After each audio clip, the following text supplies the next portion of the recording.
Boa noite. Todas as pessoas sejam bem-vindas à segunda mesa da segunda edição do Seminário da Mostra dos Estudantes.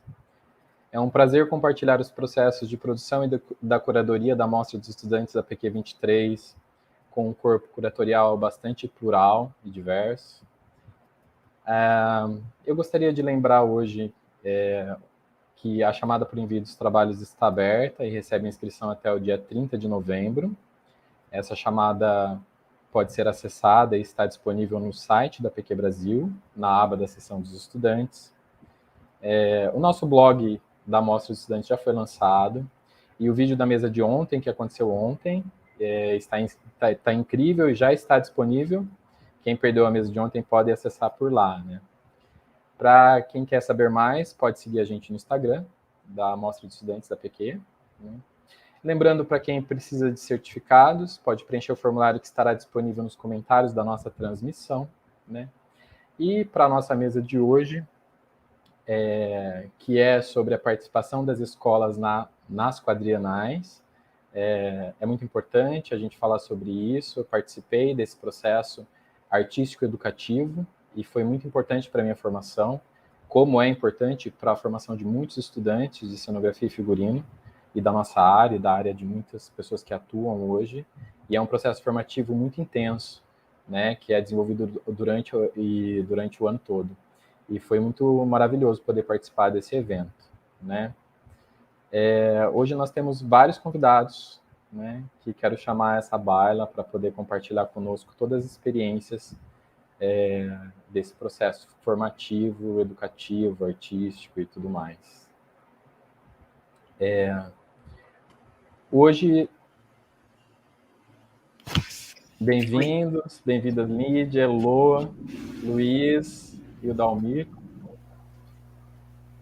Bem-vindos e bem-vindas todas, todos. Olá. Nós vamos começar com a fala da Lídia. A Lídia Kozovski, que é graduada em arquiteta pela FAU da UFRJ. Ela começou a trabalhar como cenógrafa teatral em 1980, realizou em torno de 150 trabalhos. Ela recebeu 32 indicações e 11 prêmios regionais.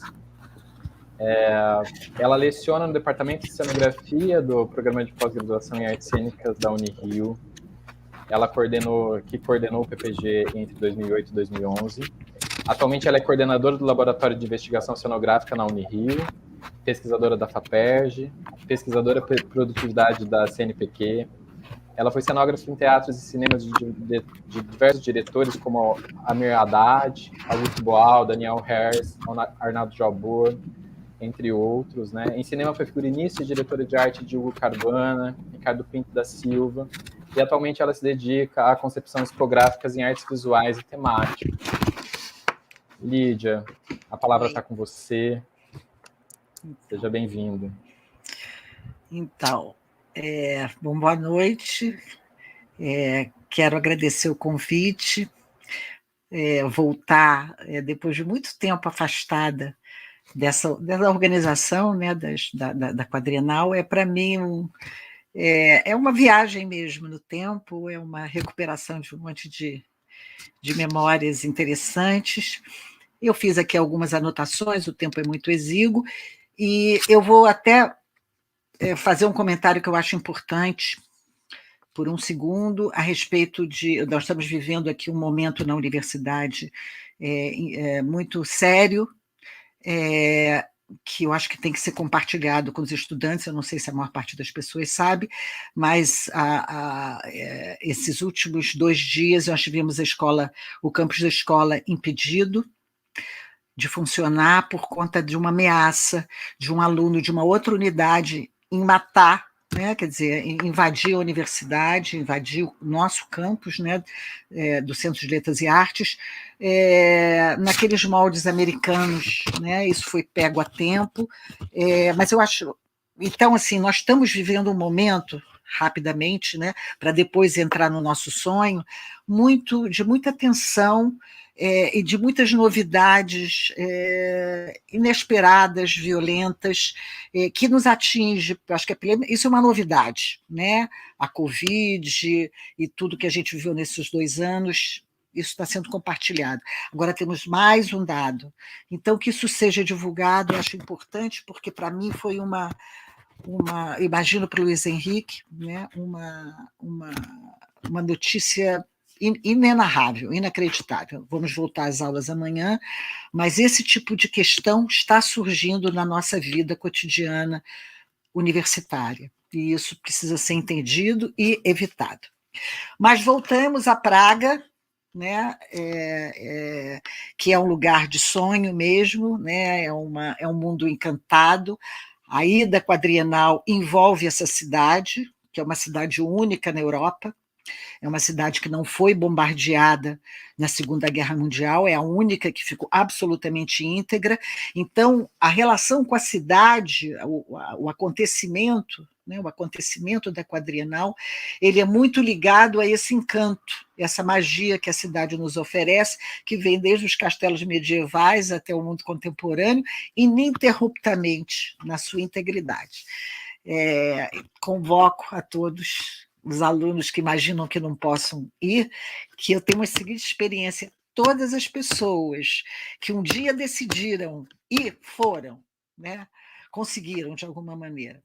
Então, vamos até 2007, aonde eu fui curadora da Mostra dos Estudantes, numa experiência provavelmente bastante diferente do que vocês viveram. Vou cantar um pouquinho e vamos ver se a gente consegue fazer algumas conexões. Eu não sei, eu não organizei tempo, vocês me interrompam, né, no momento que for necessário, e, enfim, vamos ver como é que a coisa se desenrola.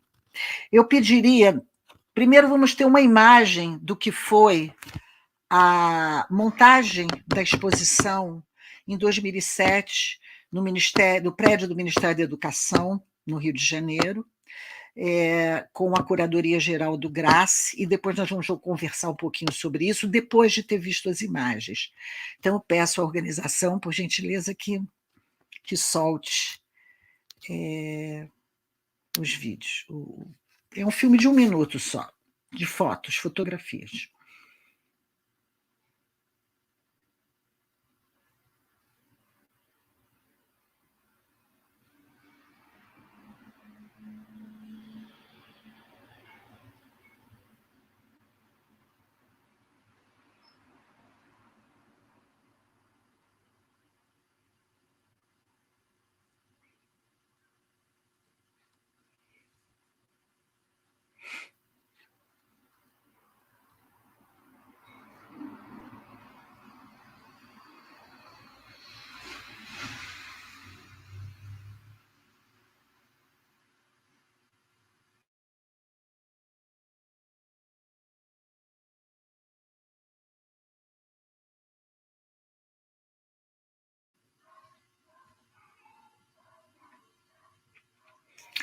Estou com som?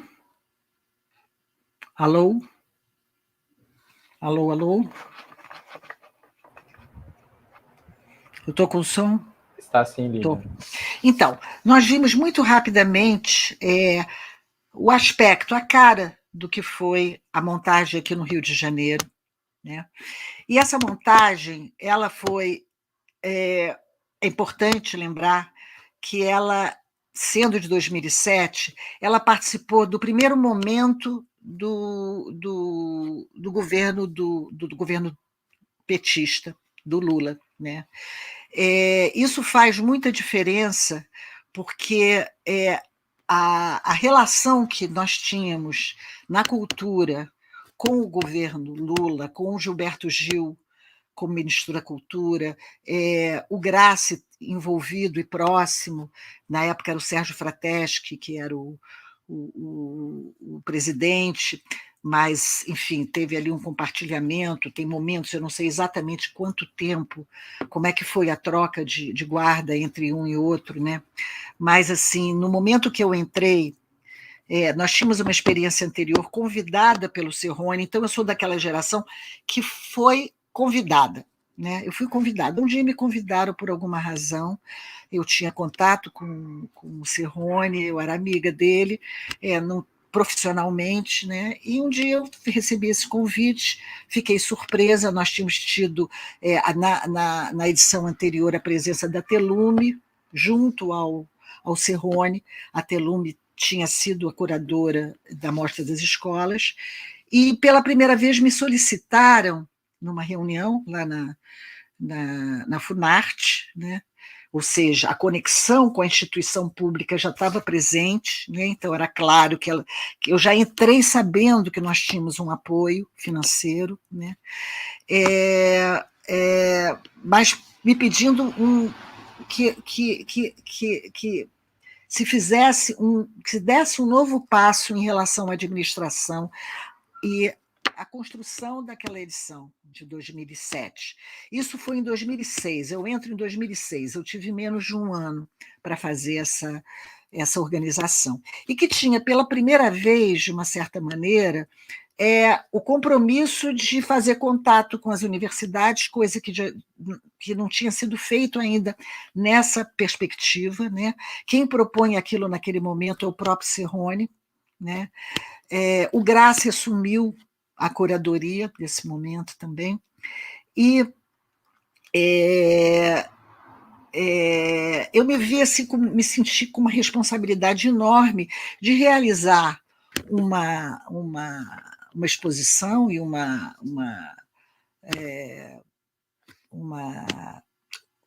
administração de uma coisa que nunca tinha acontecido daquela forma, né? De conectar a universidade, de juntar, a gente não sabia qual seria a resposta, o contato com as escolas naquele momento não era tão simples como é hoje em dia, tinha internet, tinha tudo, mas era tudo mais lento e com menos canais.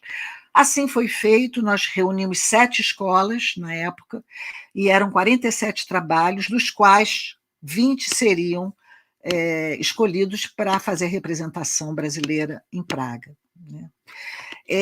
O que é importante a gente ver dessa situação é que havia um apoio, eu não me senti, diferente do que acontece hoje em dia, eu não me senti, em momento algum, eu me sentia sozinha e com uma tarefa gigantesca, né? Com uma tarefa que eu não tinha a menor ideia de como poderia ser realizada. Mas eu tinha 2 instituições por detrás, né? Porque as escolas traziam, né, os seus alunos, eu tinha a tarefa de reunir, fazer esse contato e realizar dentro da Unirio.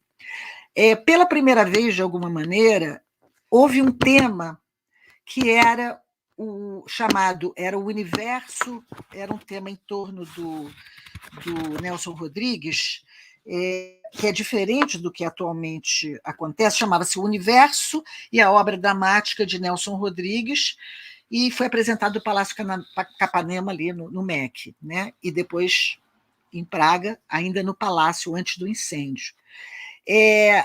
Era um tema já com uma configuração muito amarrada. Era um tema que tinha uma especificidade em torno do Nelson, aonde as próprias cenografias, na história da história do teatro, a maneira que elas foram conduzidas, nunca precisaram de grandes cenários. Tivemos até grandes cenários, né? O Nelson se prestava a montagens com uma certa simplicidade, embora o Hélio e o Martim Gonçalves tenham feito uma extraordinária fora do Brasil, né? E nós tivemos algumas exceções, que é o próprio Vestido de Noiva, mas a obra dele, de um modo geral, é uma obra que não requer, ela tem o seu realismo, seus planos temporais variados, mas a gente vê que a maior parte se resolve em interiores, enfim, tem ali uma solução na própria dramaturgia dele, a maneira que ele induz, que permite cenários bem resolvidos para o espetáculo, sem uma grandiosidade. Isso a gente viu na mostra na mostra oficial, com espetáculos já realizados, né? O que acontece é que esse momento é um momento de fronteira.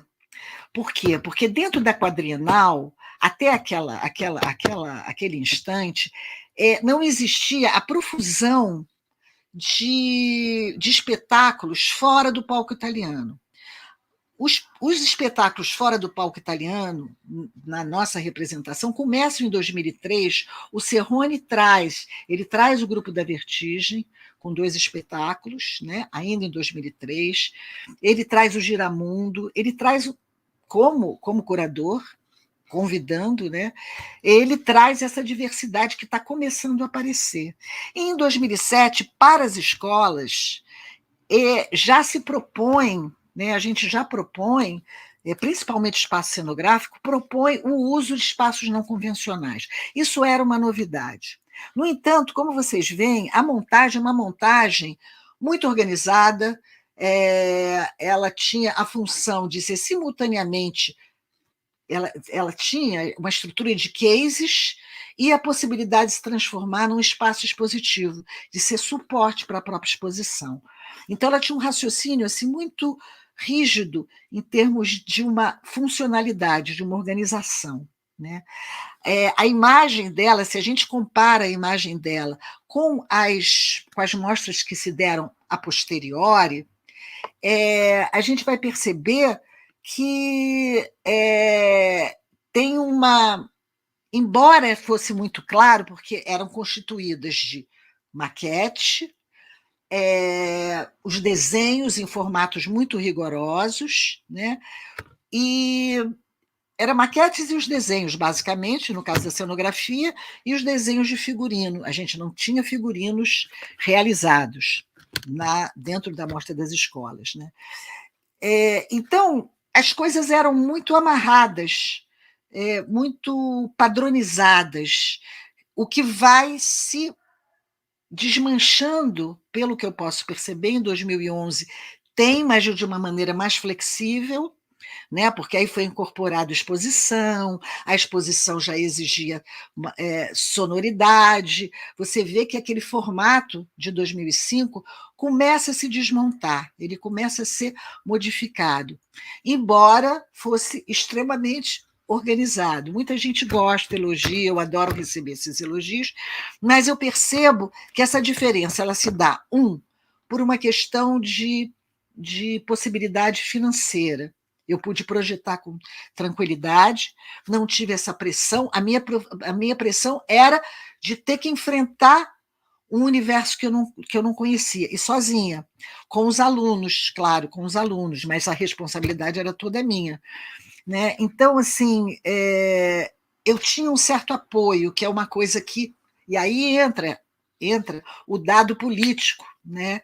De um apoio, como isso determina até o desenho, como determina a forma de realizar, como determina a qualidade, a segurança e a tranquilidade de uma montagem, que eu sei que ao longo, depois dos anos, já não foi do mesmo modo. Em 2011, a gente ainda estava no governo petista, o Graça voltou, tornou-se curador outra vez, então tinha uma capa de proteção que a gente vê que em 2019 isso já não vai acontecer, né? Nós já estamos numa Funarte, pós-2018, a entrada do Bolsonaro, uma Funarte que passou, até os dias de hoje, por 6 presidentes, né?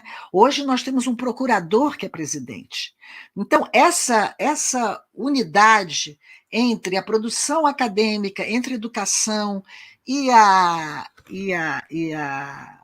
cultura, me deram, pelo menos na minha experiência própria, com todos os problemas, uma tranquilidade muito grande para a realização. Em momento algum, eu achei que não ia ser possível, né? Que nós não chegaríamos lá, né? As coisas eram só tarefas árduas, né? De relação com as pessoas, de ser uma curadora convidada, né? Entrando em contato com muita gente que não me conhecia, como é que eu surgi. Então, a gente vê que, ao longo desse tempo, muitas conquistas foram realizadas, né? A gente vê... Eu até tracei uma trama do que cresceu, né? Eu comecei com 7 escolas, em 2011 já passaram a 12, em 2015 eu acho que permaneceram com 12, mas já são 4 instituições, além daquelas que que eu consegui encontrar, né? Eu não sei quanto foi em 2019, mas sem dúvida, e até 2023 a gente vê que a coisa cresceu profundamente. Os contatos institucionais se romperam, né? Entrou de lá para cá uma que é muito importante, né? Um diálogo com a universidade, um diálogo acadêmico, né? Os três, Telume, em 2003, eu em 2007, em 2011, a AB, depois em 2015 foi a Sônia Paiva, não é isso? Ainda estávamos trabalhando com essa figura isolada com uma curadoria individual, né, que foi se transformando. Em 2019, a gente já tem um núcleo curatorial coletivo, e agora em 2023 eu nem acredito, né, de encontrar tanta gente conseguindo trabalhar junto, que eu disse, gente, isso vai ser uma loucura. O que vai acontecer, né, nas interrelações humanas? Mas isso tudo são processos de evolução que podem ser conectados. Então, eu estava num universo protegido, digamos assim, com um tema que era muito circunscrito. Era um tema que nunca houve na história da quadrienal uma tematização dessa forma, de você escolher, né, um representante, um artista representante que concentrasse a representação de todo o conjunto do Brasil em torno de si, né? O que não continuou a acontecer. Isso foi modificado e a gente percebe que foi se transformando em aproximações e abordagens cada vez mais políticas, o que não era inicialmente, né? Em 2003, eram universos assim, mais poéticos, essa noção de labirinto, o teatro também de uma forma muito ampla. Então, as quadrienais, elas traziam a última produção dos últimos 4 anos, não necessariamente com um comprometimento de criar um debate genérico, como a Bienal de Veneza faz, né, em torno de uma questão. E isso vai ficando cada vez mais presente, né, que eu acho que é uma coisa importante, uma modificação importante. Nós discutimos Nelson Rodrigues com toda a sua grandiosidade, né, e com uma produção bem bacana a partir dele, de figurinos, de cenografia. Tivemos um resultado muito bacana dentro da Mostra das Escolas, porque a Marieta recebeu o prêmio, né, na Cenofest, e, enfim, fizemos uma boa representação, tivemos uma boa resposta, né, foi uma coisa bastante produtiva. Mas era alguma coisa que falava, endógena, né? É o teatro falando do teatro.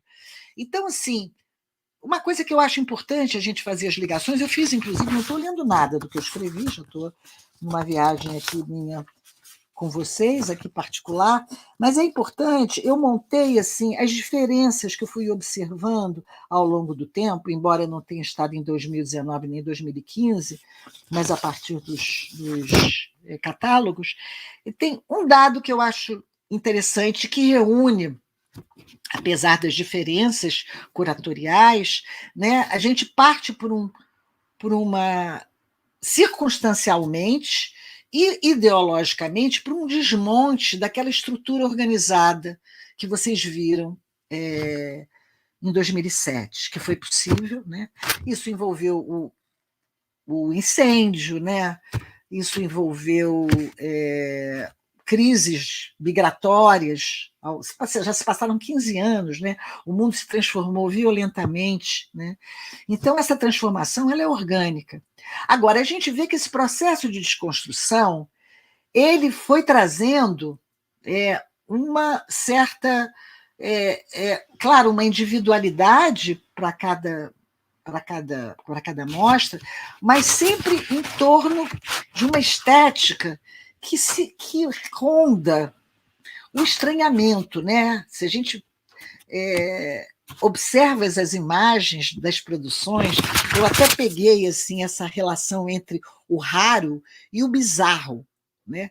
O bizarro é uma coisa, se a gente considera o que significa bizarro, né?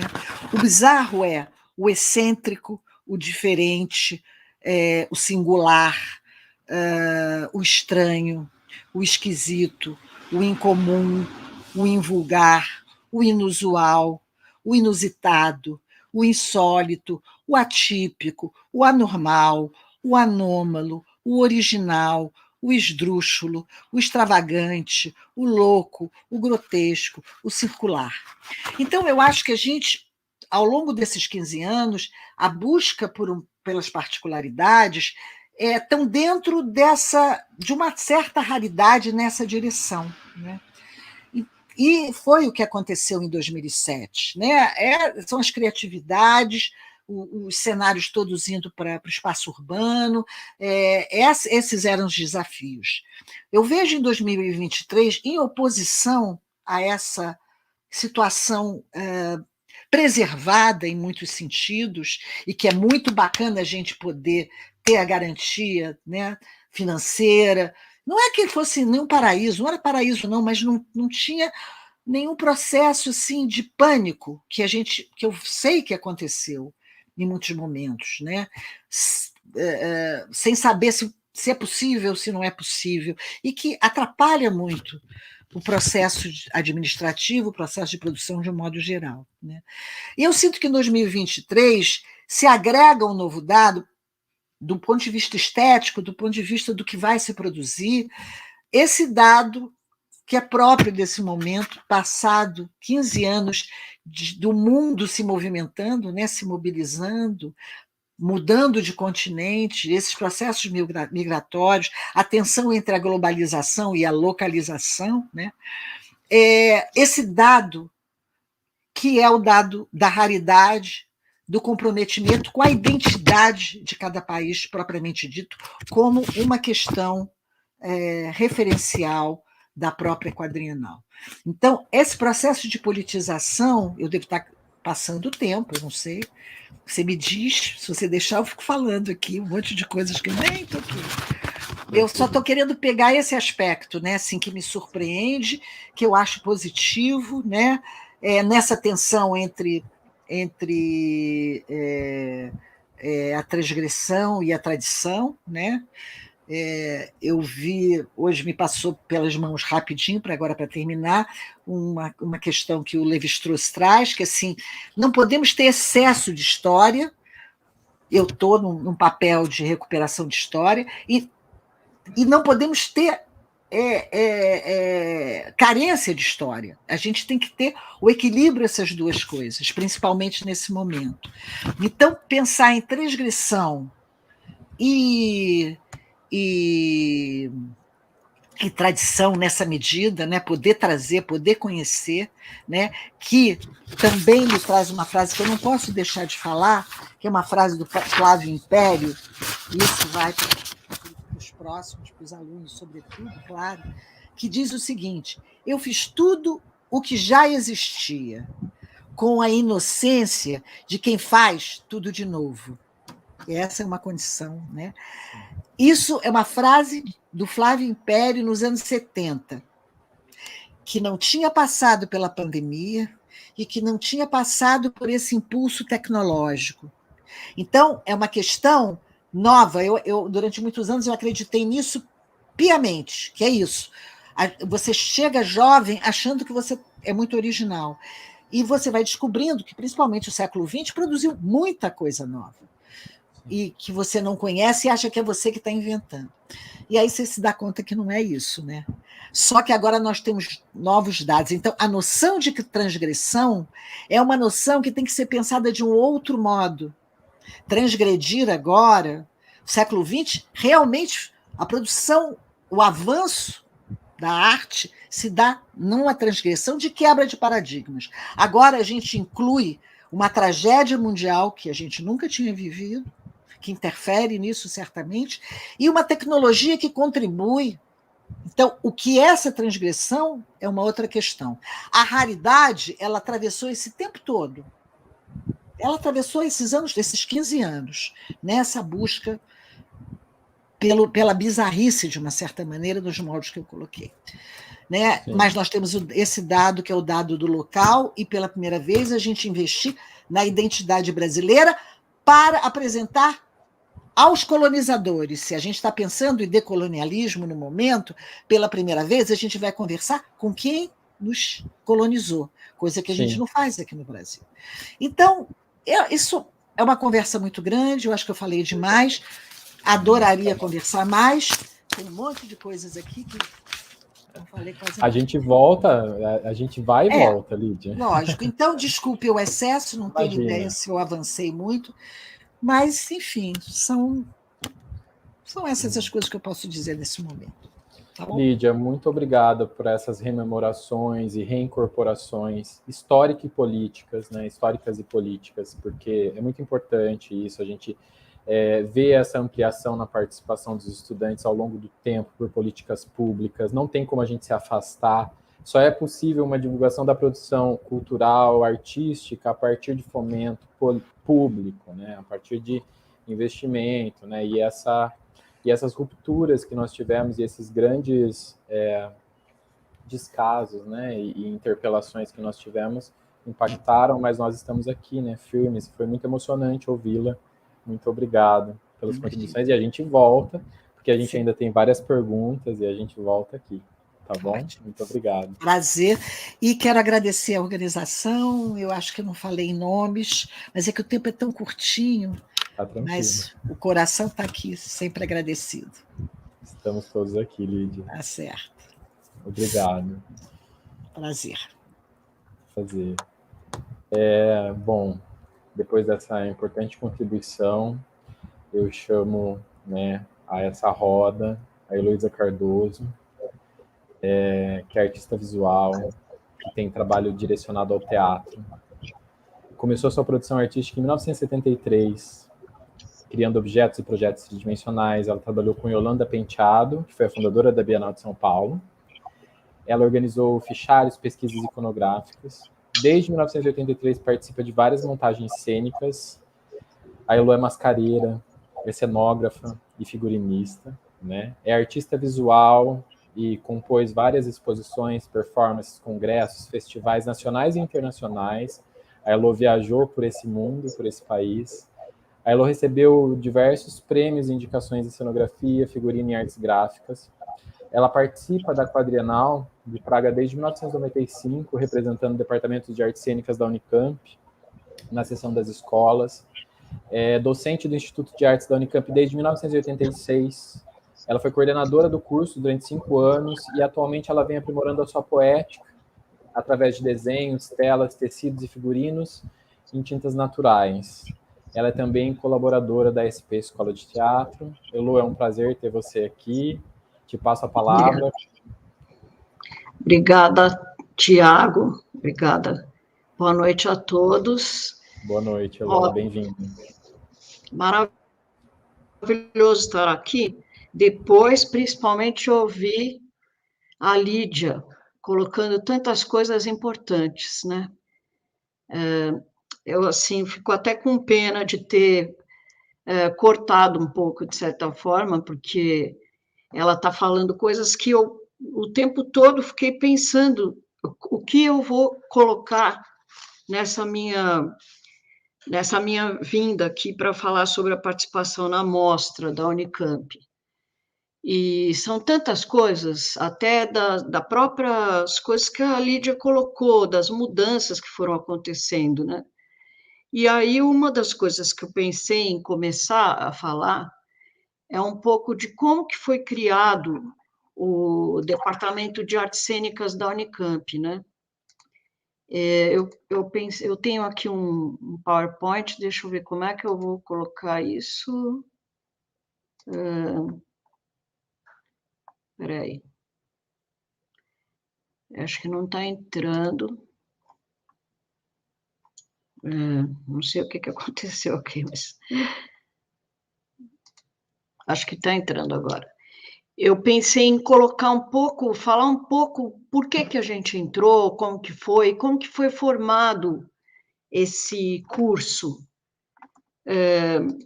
porque a gente participou desde 95 e eu queria contar um pouco da diferença de ensino de cenografia de figurino, visualidades no curso de graduação no Instituto de Artes, porque principalmente ele foi um curso criado por um grupo de teatro. No final dos anos 70, o diretor Celso Nunes e o grupo pessoal do Vitor foram convidados para incentivar as atividades teatrais na universidade, como cursos livres, oficinas de criação, cênicas, montagens de cenas, peças.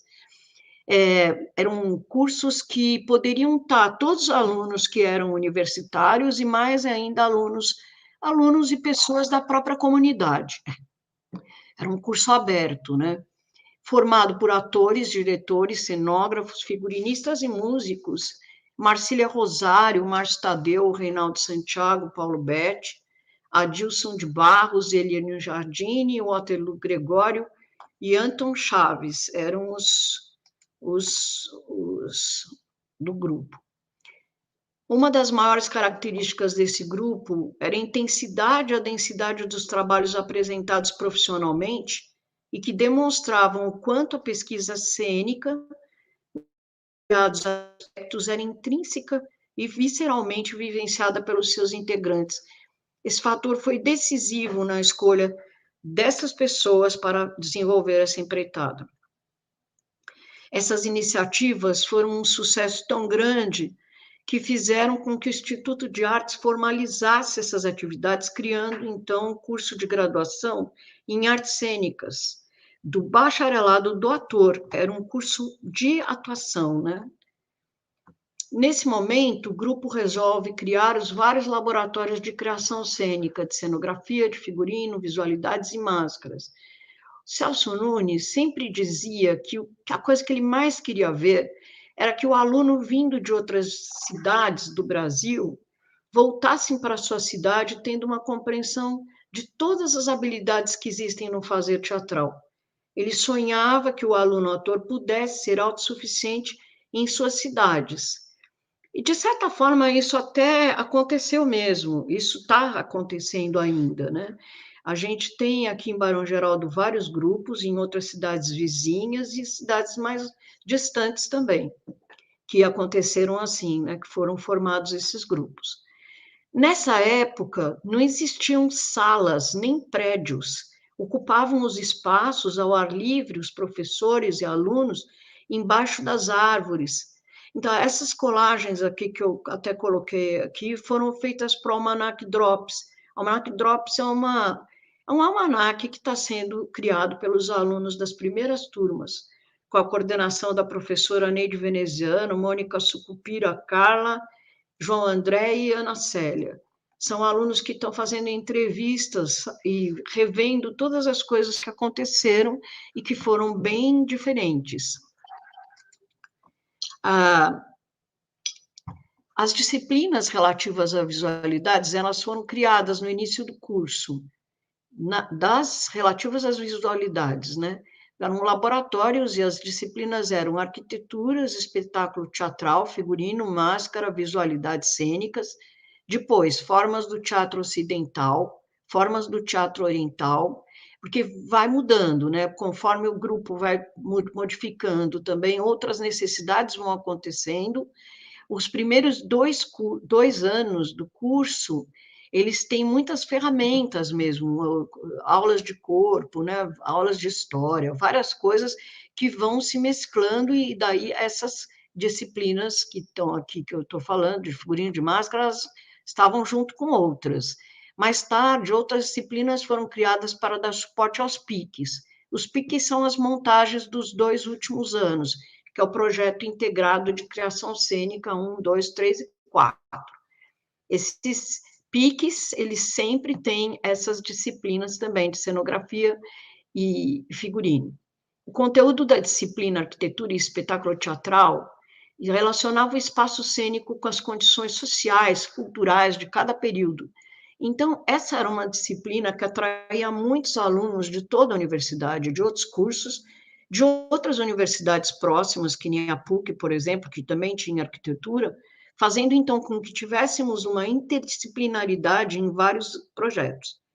A disciplina máscara também atraía mais alunos do que se podia receber em uma sala, pois através do plano de pesquisa ator, escultor de personagens, pretendia-se que o ator pesquisasse desde o próprio rosto, sua indumentária, sua movimentação desde aquela época. A universidade também, ela incentiva muitos alunos da graduação nas pesquisas de iniciação científica e projetos de aluno artista. A gente teve muitos alunos da arquitetura e da midiologia com projetos de iniciação científica e que participaram da Quadrienal de Praga na Mostra dos Estudantes.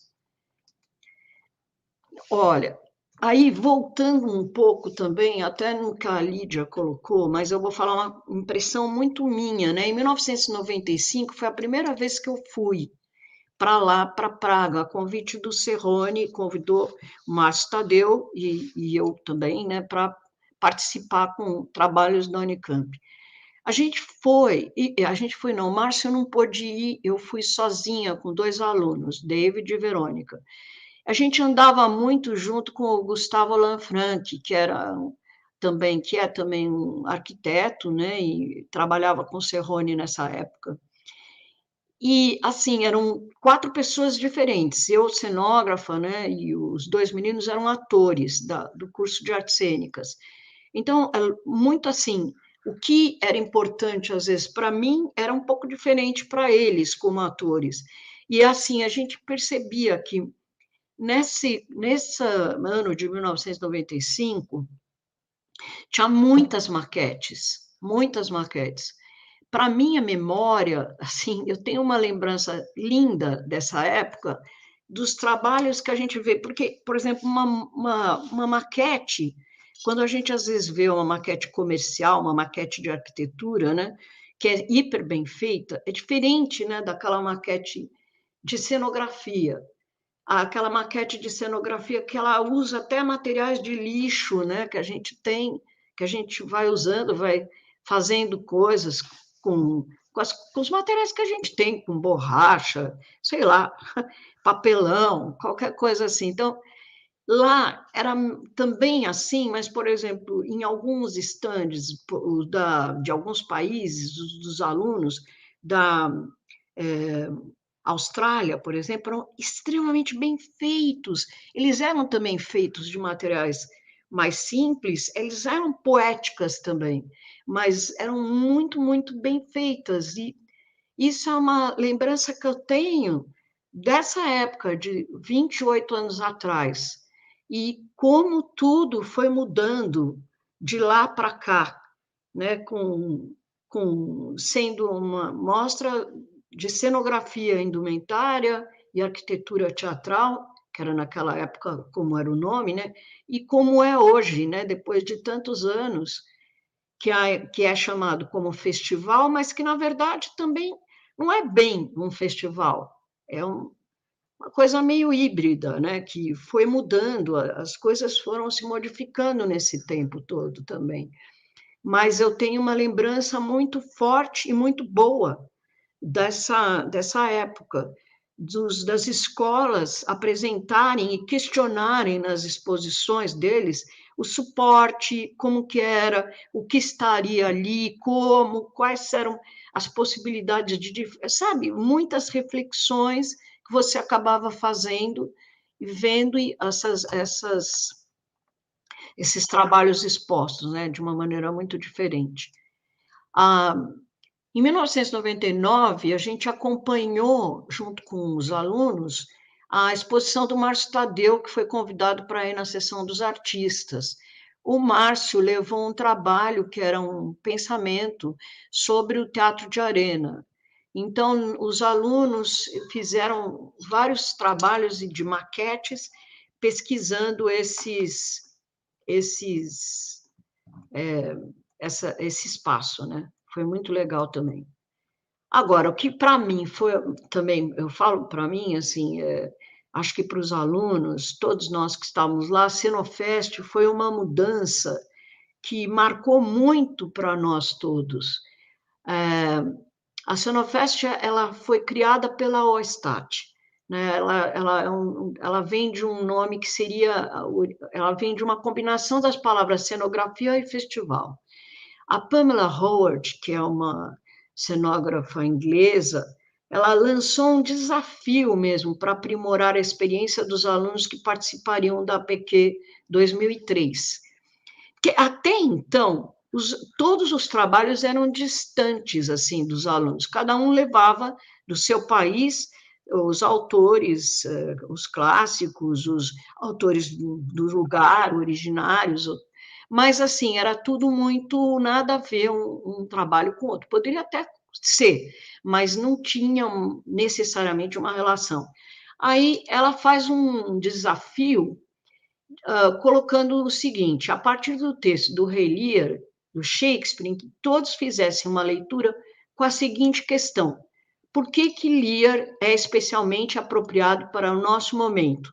Não se trata apenas de mais uma remontagem do Rei Lear. Daí, todos os países levaram trabalhos, e além de expor os trabalhos, a gente ainda tinha alguns momentos de debate e diálogos sobre o que era aquele trabalho. Então, as pessoas apresentavam, comentavam, né? E isso foi muito, muito, muito importante. Eu nunca tinha tido oportunidade de estar próxima de cenógrafos que nem o Jean Guillecat, Adam Killian e outros, né? Muitos outros. Então, nesse trabalho, a gente levou um Rei Lear Yorubá, que era, assim, totalmente ligado à apropriação de mitos e ritos dos orixás, né? A gente levou desenhos, levamos algumas caixinhas com cada orixá, meio tipo um oratório, muitos desenhos, muitas fotos, coisas explicativas, e o muito interessante que no grupo a gente estava junto com a Abby e o Lee Dawkins, que ajudou bastante a gente, inclusive na construção da maquete. O Lee foi fantástico, e eu, por exemplo, fiz as peças de dentro da maquete, o outro fez uma coisa. Todos os trabalhos ficaram semelhantes, e era uma coisa que eu achei muito bacana, é que todos assim, a gente olhava depois o book que a gente montou, e você não sabia dizer de quem era um trabalho e o outro.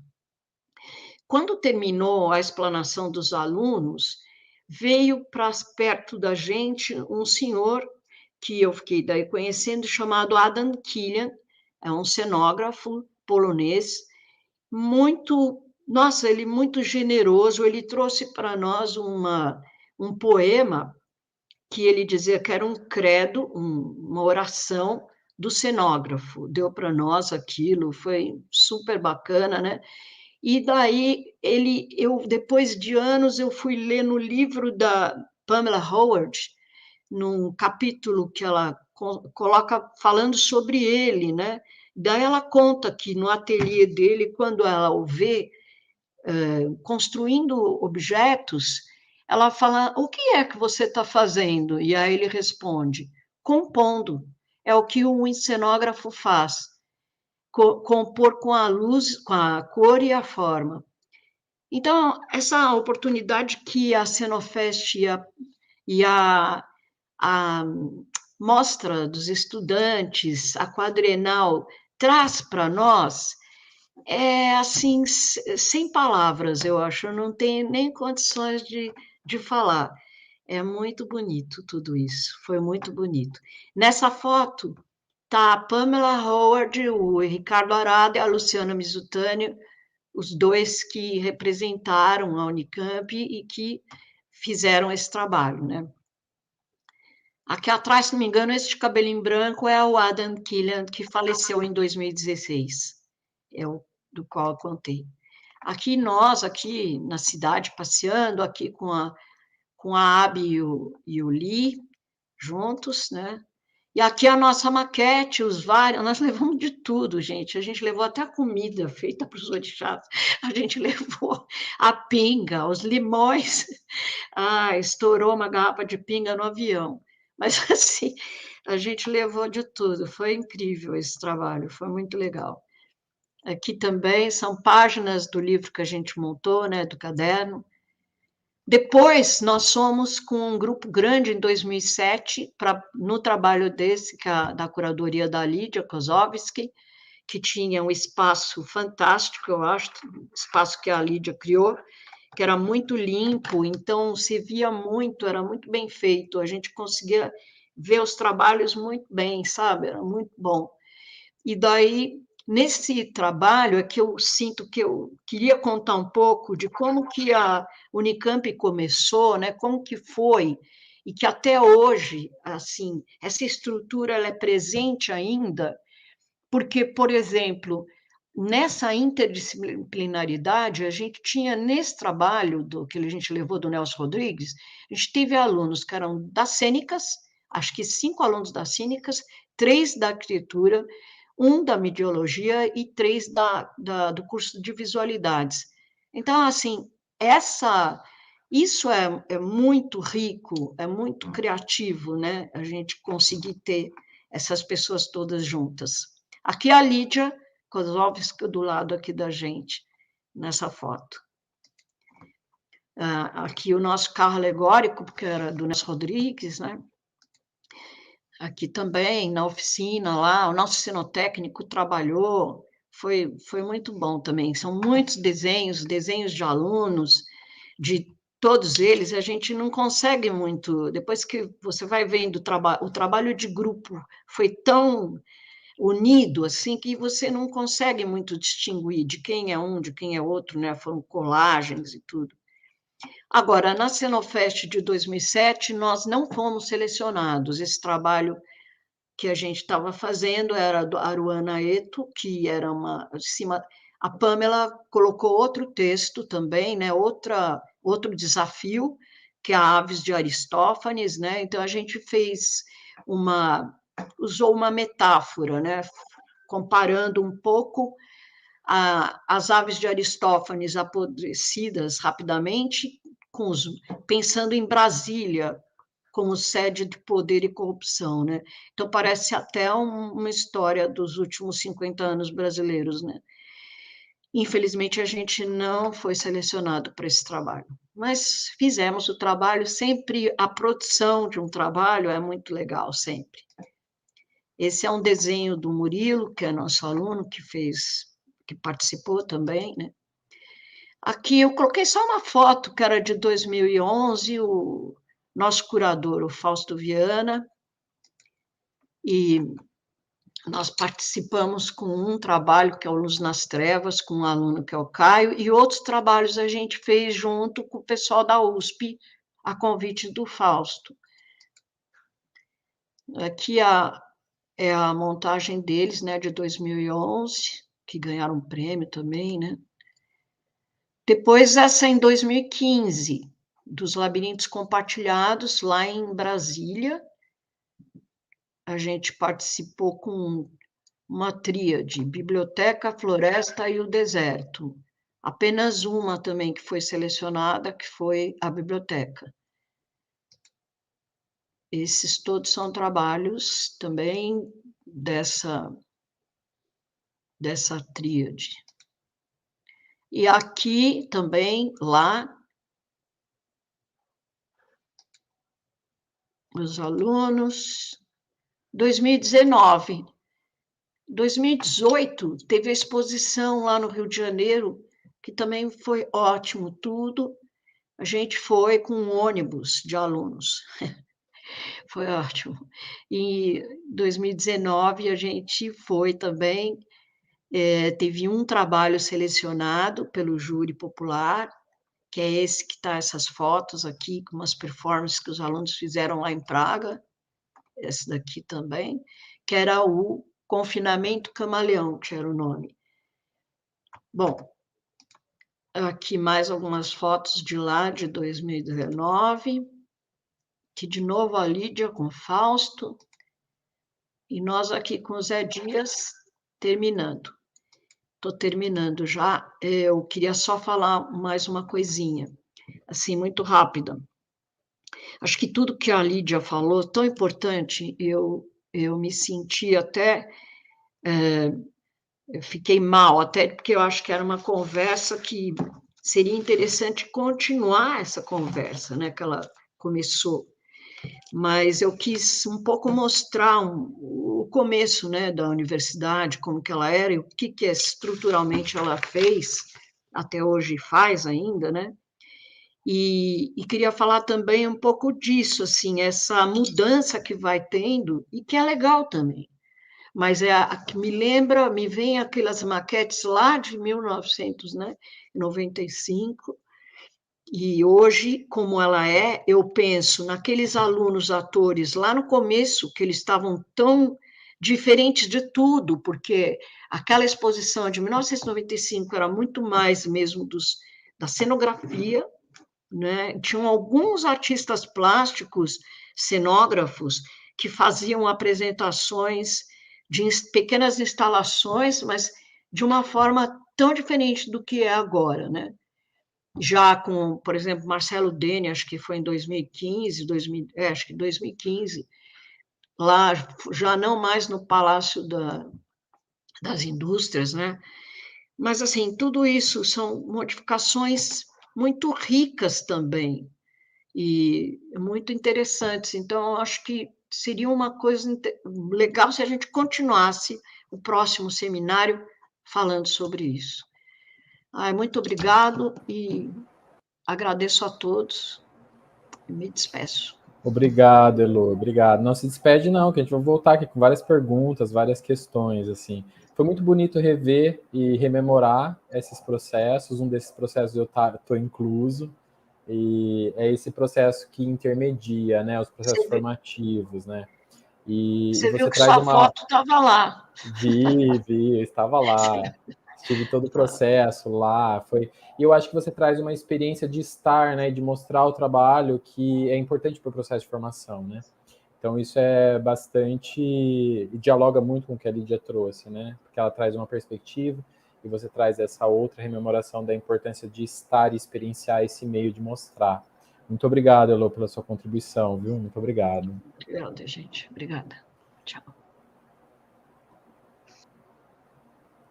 Bom, eu chamo agora para continuar contribuindo com essas importantes memórias e pensamentos, Dalmir Rogério.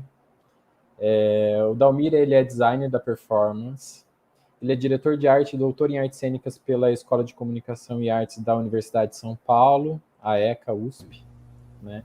Ele é professor na área de artes da cena, na Escola de Música e Artes Cênicas da Universidade Federal de Goiás, EMAC, da UFG. Ele coordena um laboratório experimental de desenho da performance desde 2018, que existe desde 2018, né? Ele é artista colaborador da Mostra Nacional dos Estudantes do Brasil, que é nós agora aqui, né, Dalmir, em várias edições, são elas desde 2011, 15, 19, né, e agora, 2023, estará conosco também, com certeza. Está na Brace, integra o grupo de trabalhos de poéticas visuais, espaciais e sonoras e o Fórum de Editores. Dalmir, a palavra está com você, seja bem-vindo. Oi, Thiago. Thiago, bom, primeiramente eu quero cumprimentar a mesa e cumprimentar todos os participantes aqui pelo canal do YouTube, né? Eu agradeço imensamente pelo convite. É uma grande honra estar aqui ao lado da Elô, da Lídia, do Luiz, né? Tantas memórias e ensinamentos que a Elô traz, ela fica receosa, é uma coisa maluca. E eu quero, sobretudo, parabenizar também a toda a comissão curatorial da Mostra dos Estudantes 2023 agora, pelo belíssimo trabalho desenvolvido até aqui, né? Sobretudo no que diz respeito já à primeira fase desenvolvida no final do ano passado.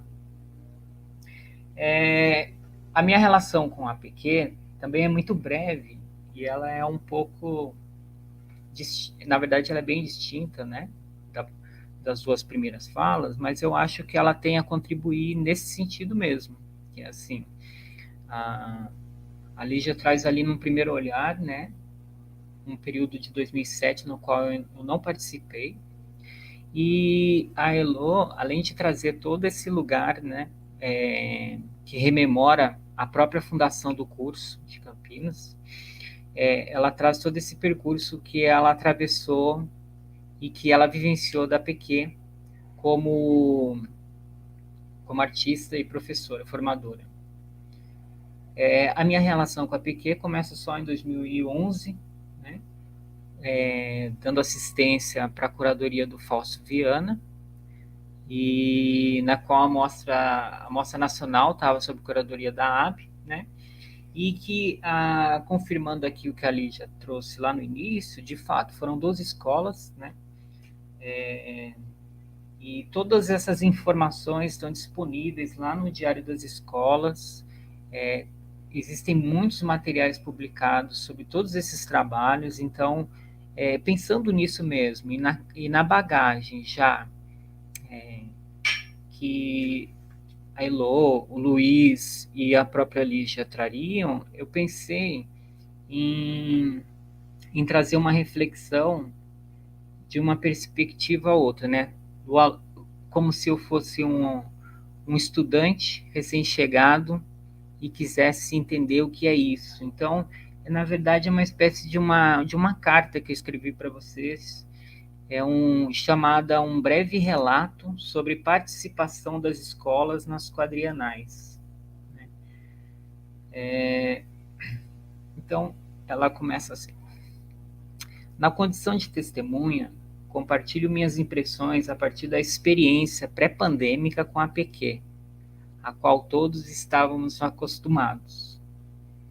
Especificamente, referente às 3 últimas edições das mostras de estudantes, com o propósito de apresentá-las como um acontecimento de caráter pedagógico, considerando aqui que em 2011 participei como aluno, 15 como aluno e 19 como artista, ao lado da Érica e outros que estão ali no chat. Então, esse percurso já é distinto, né? E também em 2019 eu já tinha mudado de instituição, né? Já não era mais aluno na USP, já estava ali como professor aqui na UFG, na EMAC. Então, pensar esse lugar, né, do acontecimento, né, da própria amostra do estudante como um acontecimento de caráter pedagógico é o que estrutura essa nossa conversa, que se estende para um grande evento de 2 semanas de duração, com intervalo de 4 anos na cidade de Praga, nas quais fui afetado por sua potencialidade em fomentar, abrigar e problematizar sintomas transdisciplinares que atravessam as práticas cênicas e que ainda carrego comigo na prática, na pesquisa e no ensino de direção de arte.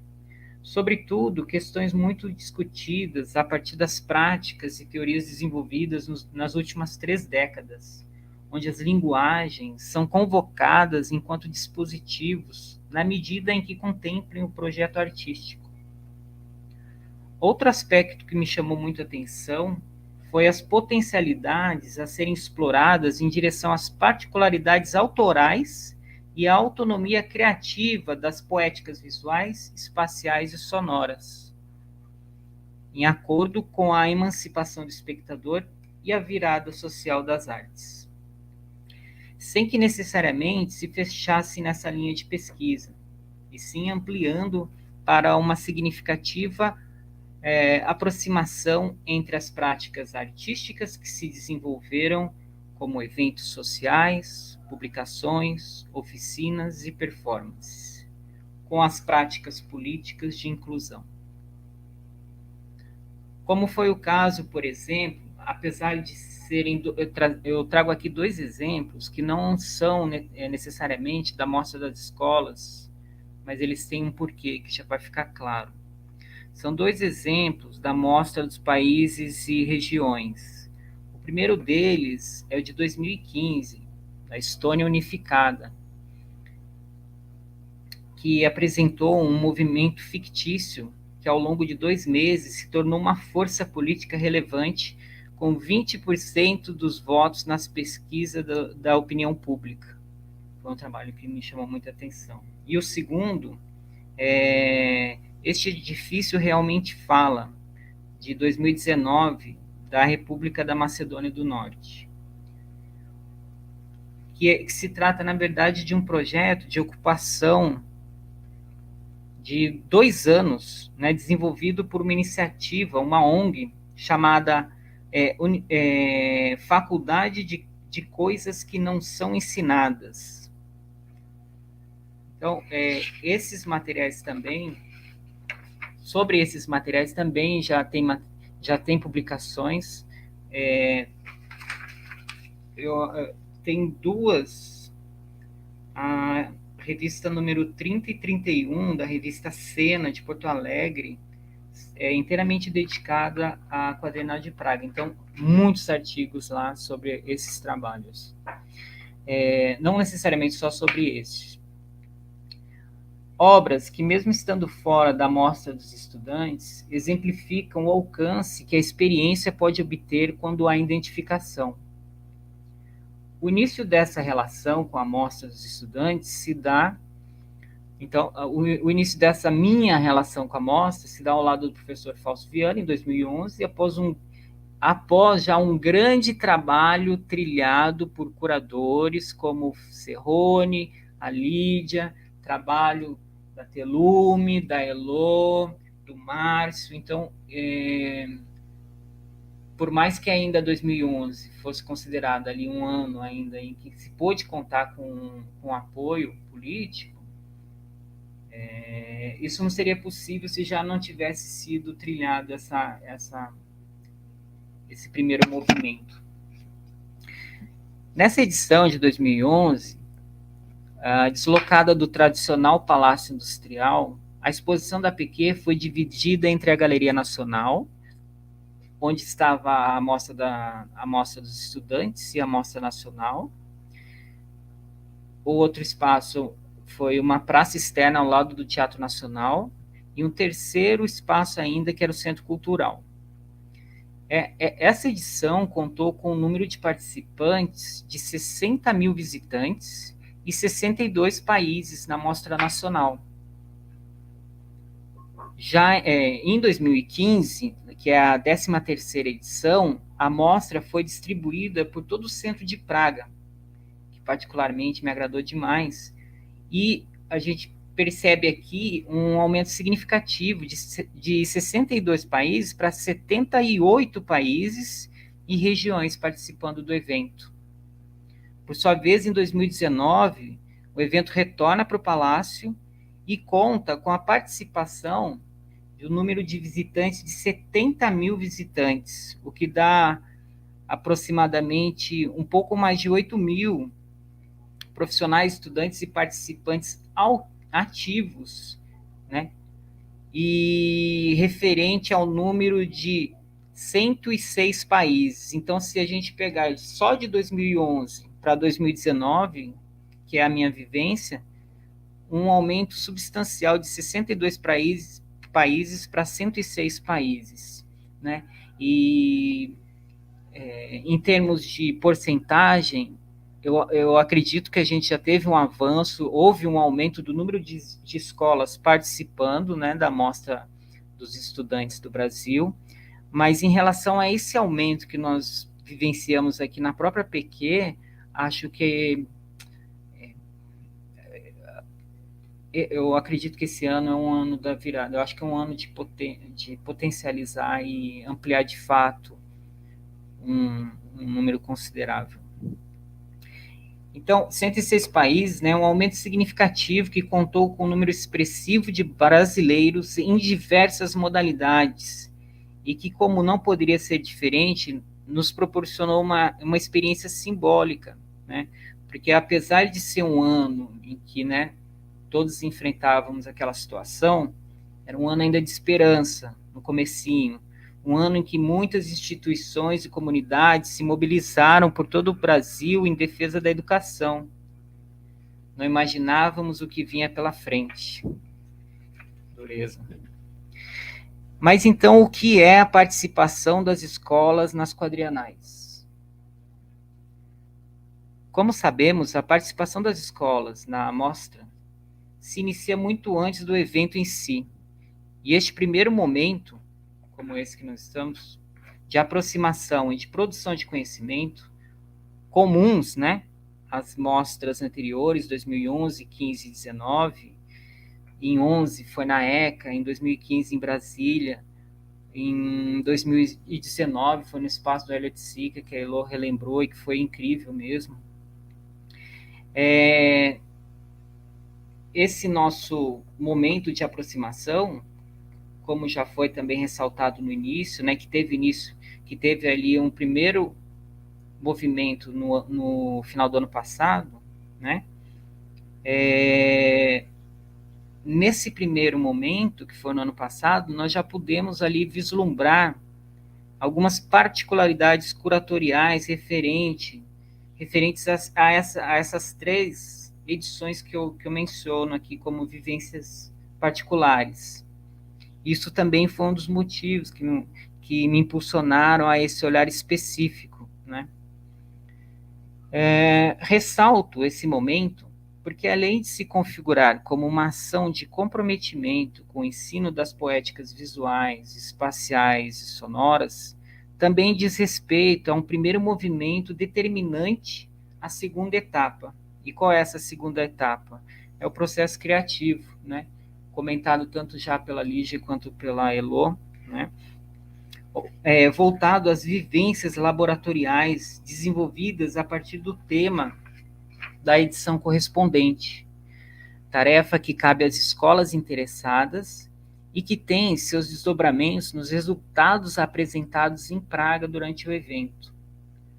No entanto, gostaria de destacar o entendimento de participação das escolas na mostra dos estudantes como um processo pedagógico contínuo, assim como foi para mim como estudante, como artista e agora como professor, onde os resultados submetidos, né, primeiro a uma curadoria, depois a mostra e, por fim, integrando a exposição, como resultado parcial obtido durante essa etapa formativa, mas que deixa sintomas de aprendizado reverberando, ou seja, o processo como fim maior.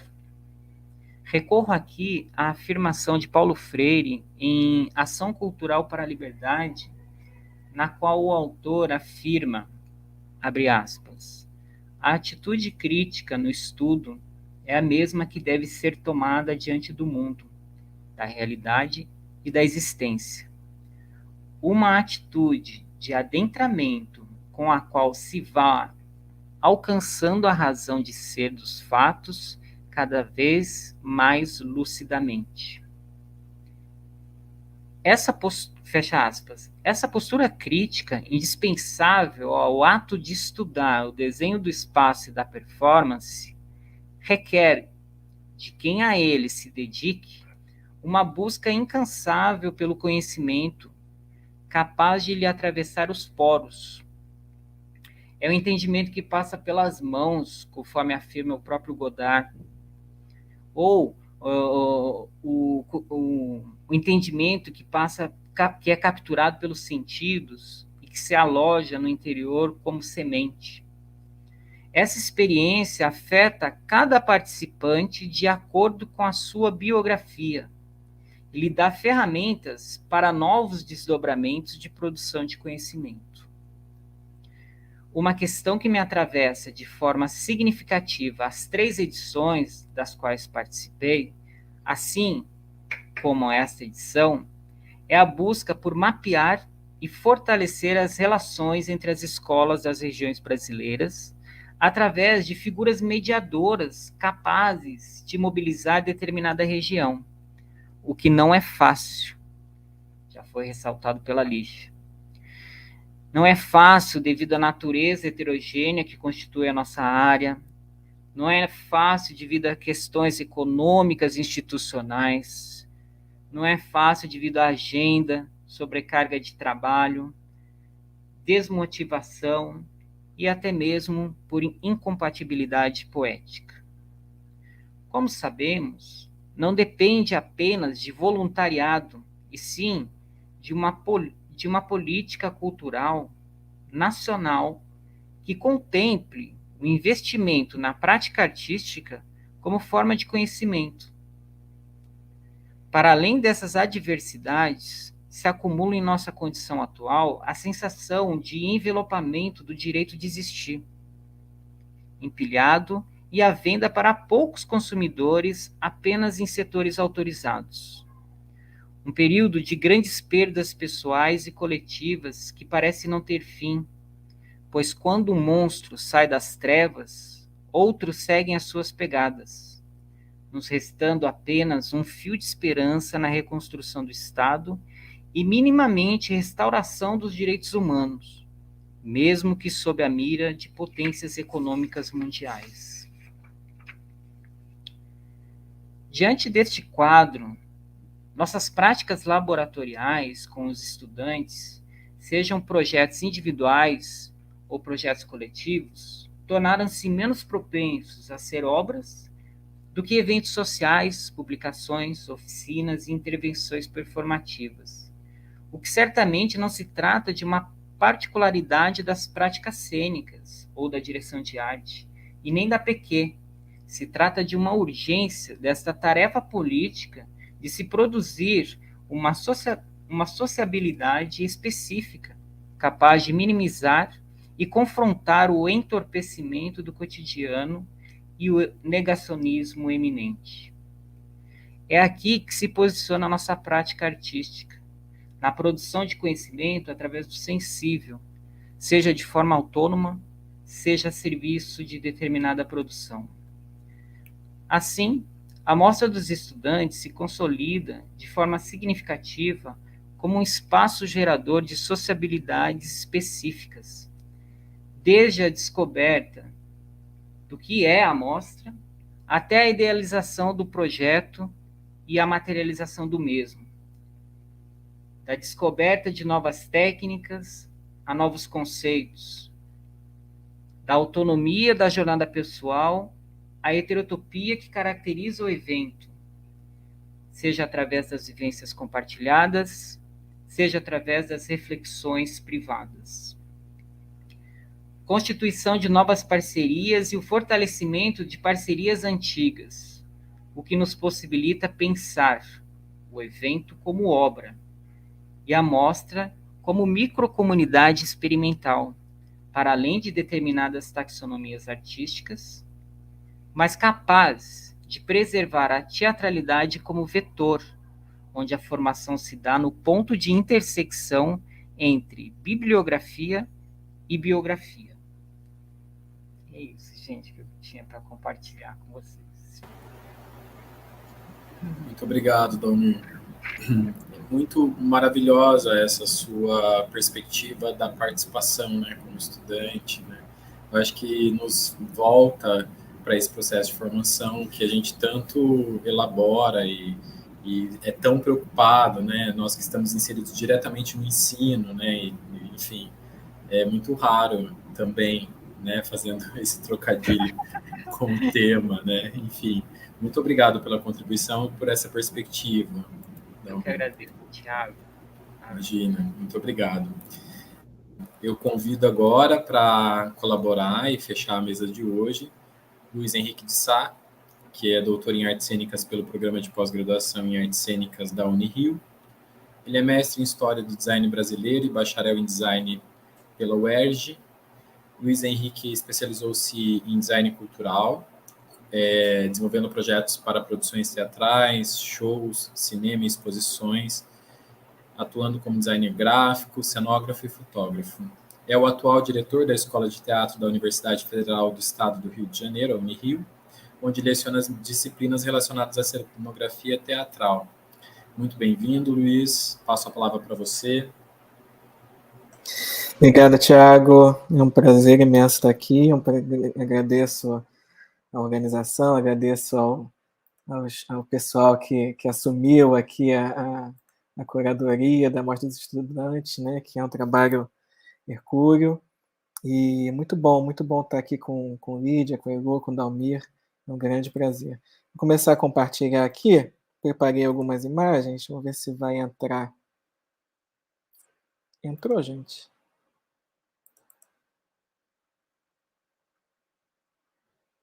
Opa, entrou. Então vamos lá.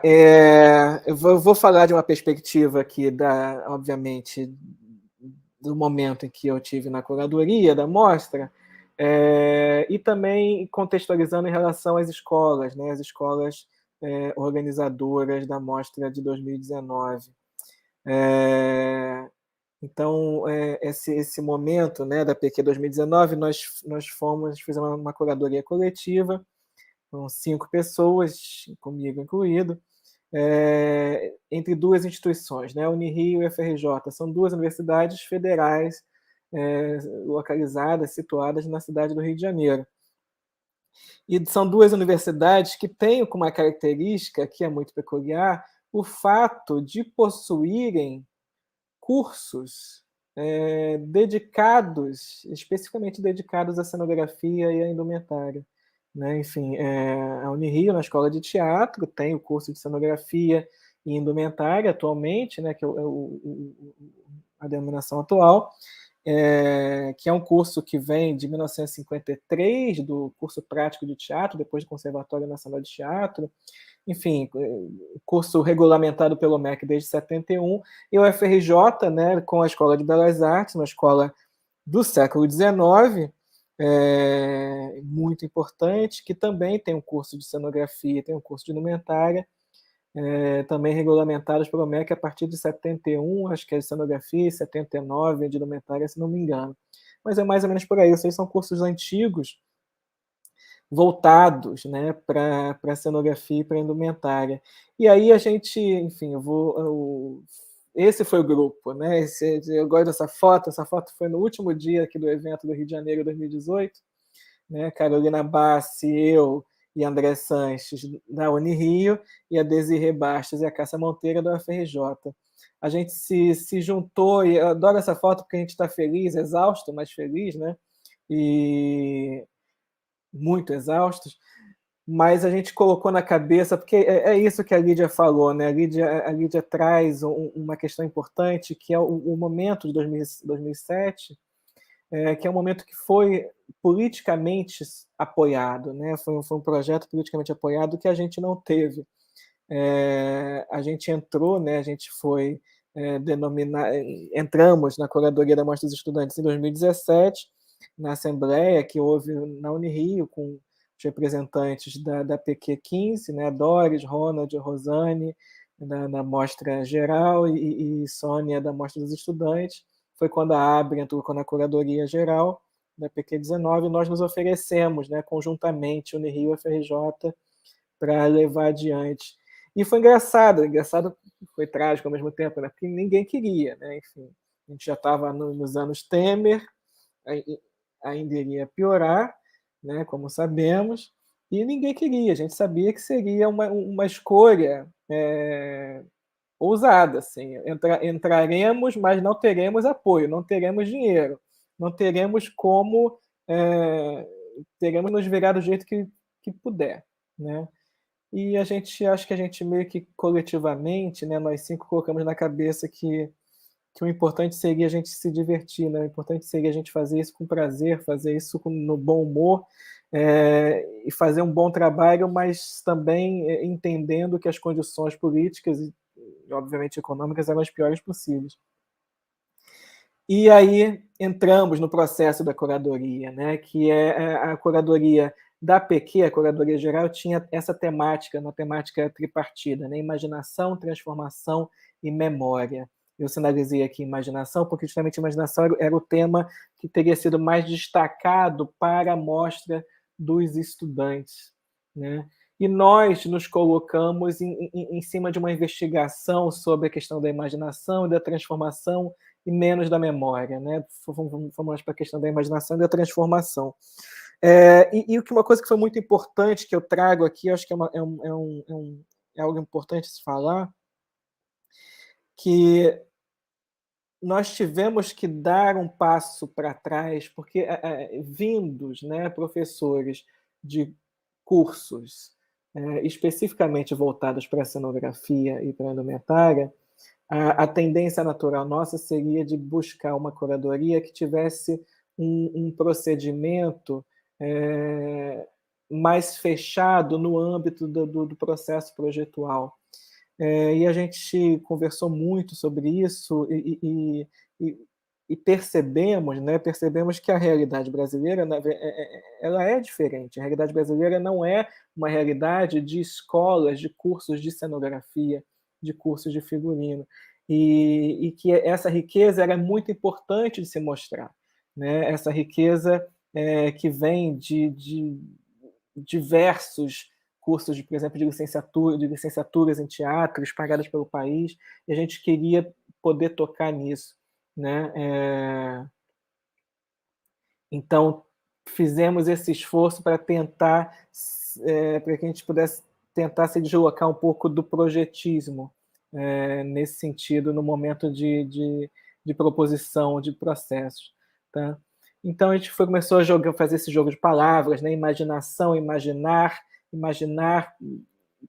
indo para a forma, né? Para formar, para agir, transformar, interagir, né? E processos de transação, processos de interação. Então, essas são as palavras que nortearam a nossa escolha curatorial, né? Entendendo que imaginar, que transformar, que formar e que interagir são procedimentos que imbuídos de ações, né? Ações para a forma. E nesse sentido, a gente fazia um jogo de palavras com a ideia de formação, né? A forma em ação. E aí chegamos no nossa temática, né? Imagina, transforma, interação, que ficou sendo o título do nosso evento, enfim, do nosso evento aqui no Rio de Janeiro, e o título também da exposição lá em Praga, né? Imaginar, transformar, interagir, formar, agir, né? E aí eu trago, né, para mim, e ressalto sempre isso, o evento aqui do Rio de Janeiro de 2018, um ano antes da PQ, foi muito importante. Acho que foi mais importante que a PQ propriamente dita. A PQ ela é quase que uma desculpa para a gente realmente se organizar e propor esses encontros, essas reuniões nacionais. E aqui tem uma imagenzinha do folder aqui do evento do Rio de Janeiro, que foi uma delícia produzir e participar, né? E nesse folder aqui a gente tem as 3 categorias que a gente estabeleceu para a chamada de trabalhos. Uma categoria primeira chamada Expo Formação, né, que abarcava justamente os trabalhos das diversas áreas do desenho da cena, né? A gente tinha como limite algumas dimensões e peso, mas a proposta era que os estudantes expusessem as suas potências criadoras em proposições artísticas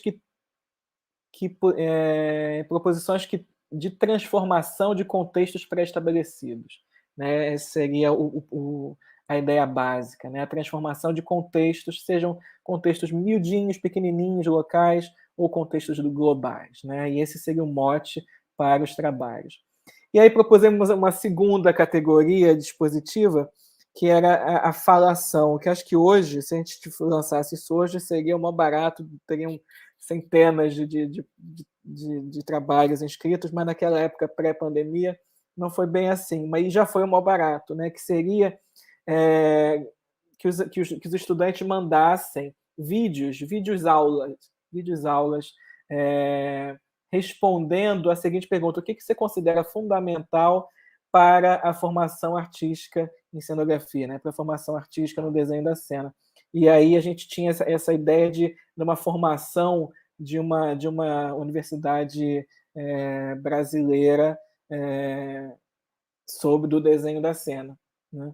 E a terceira categoria, que a gente chamou de espaço expositivo, que era justamente a categoria que entendíamos que a mostra, que mudou de nome, né? Não é mais mostra das escolas, era mostra dos estudantes. Foi até a AB que trouxe essa proposição, e foi até, no momento, foi difícil de aceitar isso, porque tem um lado da vaidade, da curadoria, de fazer o desenho da mostra e tudo, mas no final das contas a gente topou a empreitada, né, de abrir uma categoria de recepção de projetos para a exposição em Praga. Então nós, na curadoria, nós saíamos desse papel de pensar o espaço expositivo e dávamos esse papel também para os nossos estudantes. E aqui tem algumas imagens da mostra no Rio de Janeiro, em 2018,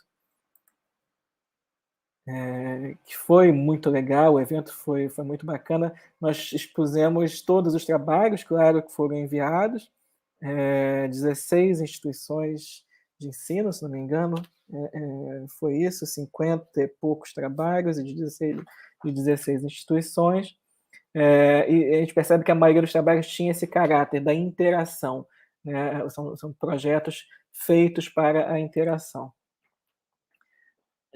Projetos que não necessariamente se fechavam em si, né? Eles abriam para um lado experimental, com os usuários, com quem estava olhando, com quem estava experimentando aquilo, né?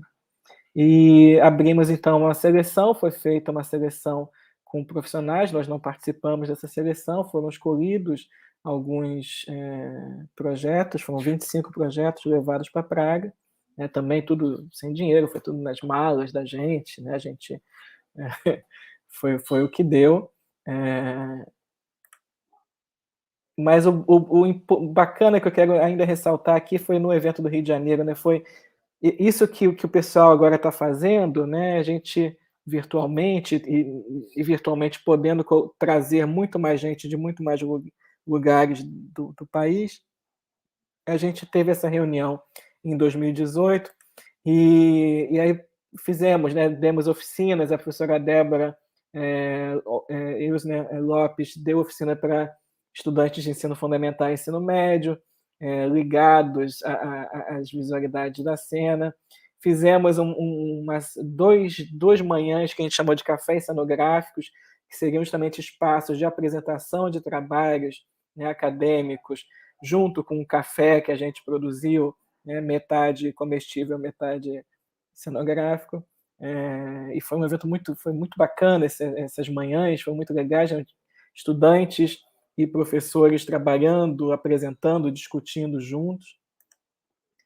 Fizemos 6 mesas redondas, que foi maravilhoso. A primeira foi sobre justamente o ensino do desenho da cena e a mostra dos estudantes, onde a gente conseguiu reunir a Sônia Paiva, o Fausto, a Lídia, nós, infelizmente, o Serrone não pôde ir naquele momento, mas fizemos essa reunião dos ex-curadores da mostra dos estudantes. Uma segunda mesa redonda sobre o desenho da cena em festivais, com a Abi, com a Bia Junqueira.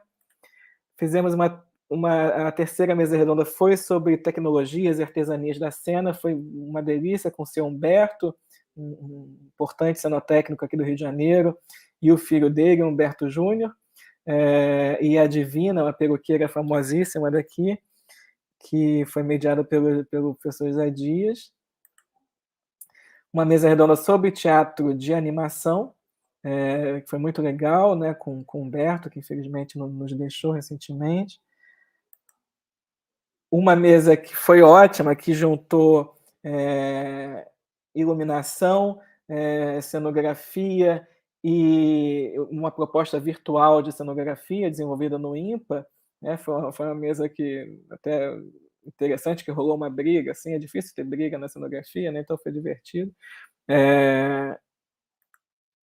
E a última mesa, que foi uma mesa específica da cena carnavalesca, né? Que a sala ficou lotada, eu mesmo não consegui nem entrar na sala de tanta gente que tinha lá e infelizmente eu não assisti. Essa última mesa foi a mais concorrida, né? E aí finalmente, chegamos em Praga, né? Com o projeto, aqui o projeto já montado ou em fase de montagem. Lá a gente quitou eu e a Sara e o Francisco. Sara e o Francisco foram 2 dos estudantes do projeto que ganhou a competição, tá? e aqui da esquerda está o André Salles, também curador lá da Unirio. E, infelizmente, problemas acontecem no primeiro dia de exposição, depois que a exposição abriu, teve uma chuva torrencial digna de Rio de Janeiro. Em Praga, entrou água pela tenda, pelo carpete, molhou tudo, derrubou nosso stand todo. A gente perdeu o stand inteiro no primeiro dia de exposição e passamos por um processo de reconstrução. E esse processo de reconstrução, na verdade, são males que vêm para o bem, né? Ele acabou trazendo uma oportunidade primeiro, de corrigir erros do próprio stand que tinham acontecido, e segundo, nos levou para uma localização melhor dentro da tenda, e aproximou a gente ainda mais dos estudantes que já haviam chegado em Praga e estavam ali. Então a gente convocou a galera toda brasileira que estava junto. A gente precisa reconstruir esse stand em um dia. E assim foi. Chegou a equipe lá de Praga, trouxe o material para a gente remontou o stand inteiro, né, a nossa exposição inteira. Aqui estamos nós com os estudantes lá que participaram da remontagem. Aí aqui já a exposição reajustada, remontada. No dia da greve geral no Brasil, a gente fechou, participamos da greve e fechamos o stand. Tá? Mas essa aqui é a minha experiência que eu quero trazer para vocês. Estou um pouco correndo por causa da hora também. E creio que é importante trazer esse aspecto, esse pensamento sobre, primeiro, produzir uma exposição, né, produzir uma mostra dos estudantes, pensando nesse aspecto plural da formação, né, que perpassa diversas possibilidades de curso diferentes, e como é que a gente vai englobar essa pluralidade, né? E segundo, entendendo que... E aí é uma coisa que eu acho que a gente não soube resolver ainda nesse momento, não sei como é que vai se resolver na próxima mostra, né? Esse processo de como julgar, como escolher aqueles projetos que vão para Praga, né? Porque você sempre vai ter que partir de alguma coisa que vai balizar, aquela comissão que vai julgar, que vai escolher. Porém, eu sempre tendo a achar que existem aspectos ainda que têm que ser considerados como aspectos que envolvem a geografia, né? Trazer representações de áreas diversas do país e trazer representações que demonstrem o caráter amplo do ensino no país, que se volta para as visualidades da cena, que não apenas seja de escolas de teatro, ou de escolas de design, ou de escolas de arquitetura, enfim, né? São muitas frentes juntas. Aí a gente tem que entender, no momento dessa seleção, a gente tem que entender também como é que a gente pode abarcar isso tudo. É isso aí, gente. Eu acho que eu realmente corri, já são 9h10. Hoje é aniversário da minha mãe, então um beijo, mãe. Ela está me esperando para jantar, por isso que eu corri. Obrigado, Thiago. Eu que agradeço, Luiz. Muito obrigado, viu? Incrível ver, né, esse trabalho tão recente e a participação, e uma participação ativa, né, política e ativa. Né, a sua apresentação foi bastante importante para a gente entender essa dupla relação entre a participação dos estudantes e o ensino e aprendizagem da cenografia do figurino como um todo, né? Eu tenho uma pergunta e eu gostaria de colocar aqui para cada um responder também da maneira que puder e brevemente também, né, sobre qual é a importância da participação na quadrienal para o processo de ensino e aprendizagem, né? Já que todos estamos inseridos de alguma maneira nesse processo de ensino e aprendizagem. E isso vai se desdobrar e vai se realizar de alguma maneira, né? Então, qual é a importância da participação na quadrienal, né? E qual é a importância da participação na quadrienal para o processo de ensino e aprendizagem?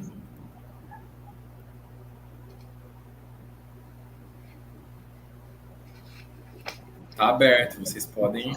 Não, no nosso caso, Unirio, falando pelo Unirio, acho que falando até um pouco também pela FRJ, eu não sou, já fui professor substituto lá, não sou... existe a Quadrienal de Praga, ela oferece temáticas que são motivadoras, né, que são motivadoras para os nossos estudantes e para a gente também como professor, né? Então, trazer essa motivação dá um norte para os projetos que vai além da formação cotidiana. E isso sempre torna a participação dos estudantes muito com vontade ali, né? Eu não estava, né? Eu nunca participei como estudante de uma Quadrienal de Praga, só como professor, mas eu acompanhei muito de perto, em 2007, 2011, 2015 também, e realizei, né, percebi como 2007, quando a Lídia estava curando, né, tinha uma namorada, a Marieta, né, que participou do projeto, a Lídia comentou até, e vi como ela estava muito envolvida nessa questão da Cenofest. Então, o curso se mobiliza, a escola se mobiliza em função daquilo. Eu acho que tem uma coisa que é fundamental, que assim, ela se resume em uma palavra, é que ela dá perspectiva, sabe? Dá perspectiva. Dá perspectiva. Então, nós estamos cada vez mais sem perspectiva, né? Cada vez mais. É uma coisa fundamental. Quer dizer, hoje a gente tem uma perspectiva que é toda difícil de se ter plena.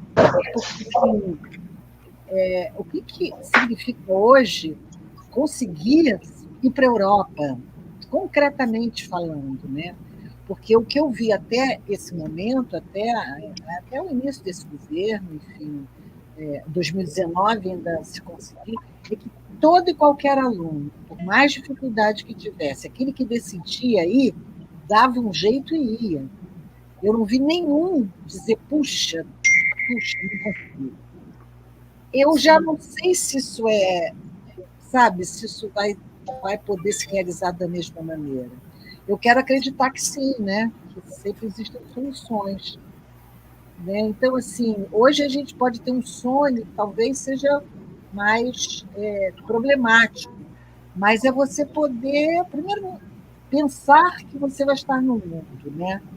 Chegar lá e encontrar o mundo. Né? Então, todo mundo, eu acho que volta diferente. Né? Então, assim, isso é importantíssimo, é do que a gente tem que fazer a vida inteira, sobretudo nesse momento da vida. Né? É você voltar sabendo que o mundo existe, que existem coisas diferentes, né? De outras possibilidades. Então, a PEQui tem essa tarefa. Né? Uma coisinha também que gostaria de trazer, que é o seguinte, foi a primeira vez que a gente mobilizou toda a escola em direção a um único evento. Né? Nem todos os professores incorporaram, mas quase todos. Então, a escola ficou ali, se deu as mãos. Né? Isso foi uma coisa que reuniu o que estava separado. Né? E, claro, que você volta com os alunos diferentes, com a memória diferente, histórias para contar. Isso entra dentro da gente e nos transforma todo. Sim. Perspectiva e transformação. A PEQui produz esse tipo de crescimento em todos nós. Sim, obrigado, Lídia. Posso, Elô? Pode falar, Dalmir. Tá bom. É porque eu acredito muito também nessa mesma linha que a própria Lídia e o Luiz já apontam, né? Que em primeiro lugar, eu acho que é a mobilização, né? Com um grupo, o maior grupo possível, né? Direcionado para uma única causa. Mas, por outro lado, também, E, óbvio, a vivência, né? A vivência é aquilo, né? Atravessa seu corpo e ninguém tira mais. Mas por outro lado, é difícil saber, né? Porque, assim, sabemos que é determinante para a formação desse profissional, né, das poéticas visuais, espaciais e sonoras. Sabemos que há um desejo de participar, mas temos esse dado novo, né, que é um mundo em trevas e um Brasil em double trevas. Então, o que significa APQ hoje, eu acho que, sobretudo, como fazer artístico, é resistência, sabe? É resistência. Então, por que fazemos? Porque precisamos, né? Como respirar? Respiramos porque precisamos. Continuamos fazendo arte porque precisamos. Eu acho que nesse caminho resistência mesmo, como resistência como processo pedagógico de formação, né? Tanto para o estudante quanto para o professor, óbvio. Sim. Para todos. Posso falar uma coisinha? Sim. Eu tenho aqui a ministra da Cultura de 2011, que era a Ana de Holanda. E o Graça, como você mencionou, né, ele era naquele momento era o presidente da Funarte. Então, realmente ainda era uma outra realidade. Só para...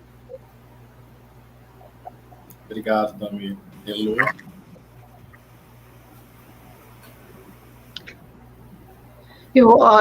Eu acho que eu já respondi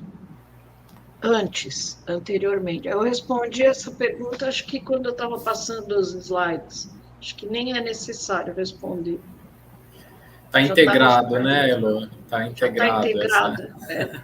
E concordo com todos os outros colegas aqui. Sim, sim. Eu acho que o fazer e a fala de cada um perpassou esse campo, né? É mais uma síntese final, assim. Eu agradeço imensamente a participação de vocês e a colaboração com essa etapa curatorial. Certamente nós nos veremos em outros processos e em 2023 no PQ, quero reencontrá-los com muito carinho, presencialmente, com muito afeto, com políticas públicas adequadas para que todas e todos possam participar de maneira afetiva e efetiva, né? Muito obrigado de coração a todos vocês, a organização. Eu gostaria de lembrar as pessoas que acompanharam a gente até agora, que o seminário continua amanhã, né? Amanhã a gente tem uma mesa que é o Raro nas relações com tradição e transgressão, o Raro, que é a temática desse novo da PQ 23 e que vai atravessar os nossos processos de criação. Nós temos como convidados Gabriel Vilela, Bruce Macedo, Simone Mina e a mediação da Mila Godet, tá? Então, boa noite a todas as pessoas, obrigado à mesa tão importante, maravilhosa, pelas contribuições. E um beijo para todos vocês. Beijo.